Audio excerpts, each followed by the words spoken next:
காலங்காத்தால இங்க என்ன கூத்து போங்கடா வெளியா எல்லாம் போங்கடா பாப்பா ஏண்டா கண்ணு கொஞ்சம் ஓய்வு எடுத்துக்க கூடாது? சரிம்மா ஓய்வு எடுத்துக்கப்பா.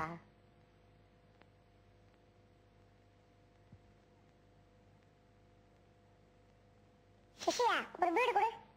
ஏய் சின்ன பசங்க பீடி குடிக்கூடாடா. அண்ணா நான் உன்னை விட 10 வயசு பெரியவன் தெரியுமா? ஒழுங்கா பீடி கொடு. இல்லன்னா விடுவேன். இந்தாங்க அண்ணா இந்தாங்க.